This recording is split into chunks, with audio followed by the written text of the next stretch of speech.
முத்துக்கடையில் போதை எதிர்ப்பு கண்டன ஆர்ப்பாட்டம்.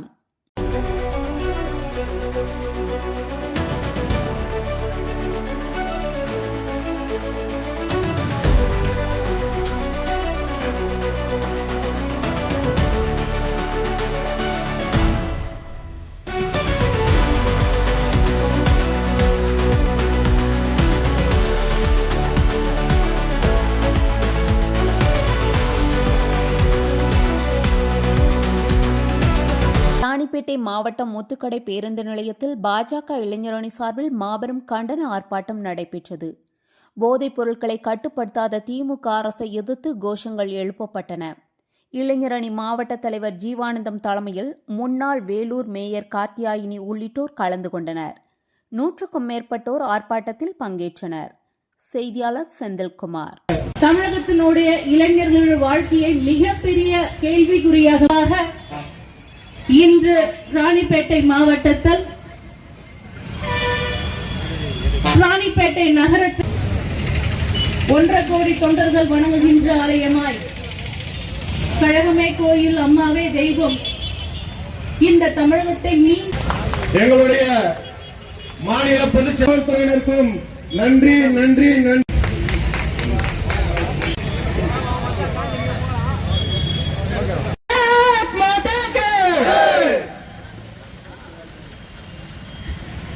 போராட்டம் இளைஞர் அணியின் போராட்டம் கண்டிக்கின்றோம் கண்டிக்கின்றோம்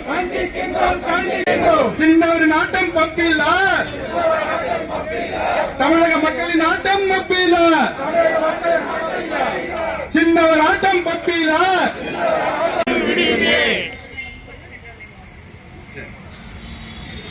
கஞ்சா வியாபாரம் திமுக பையில் 5 ஆண்டு ஆட்சியிலே 50 ஆண்டு பாதத்திலே கோட்டையில் கரப்ஷன் இதுதான் திமுகவின் எலெக்ஷன். குடியை வளர்க்கும் திமுக, குளத்தை அழிக்கும் திமுக அரசு.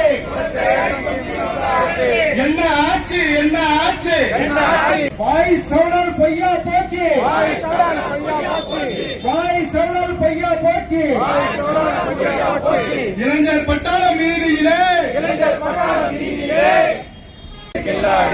போதையை ஒழிப்பதில் அல்லாடி துணிவில்லை, மதுவை ஒழிக்க துணிவில்லை, திமுக தகுதியில்லை, திமுக அரசு தகுதியில்லை. கமிஷன் வரும் பாதையிலே கஞ்சா வருவது வீதியிலே, காவல்துறையை முடக்காதே. விற்குது மார்க்கெட்டில், மாத்திரை விற்குது மார்க்கெட்டில், திமுக அரசு தூக்கத்தில்,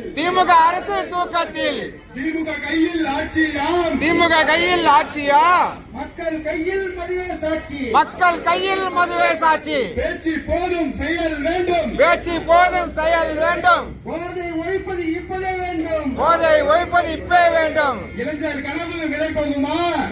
கனவு விலை போகுமா? போதை மாத்திரை ஒழியுமா? இளைஞர் எதிர்காலம் விளையாட்டல்ல.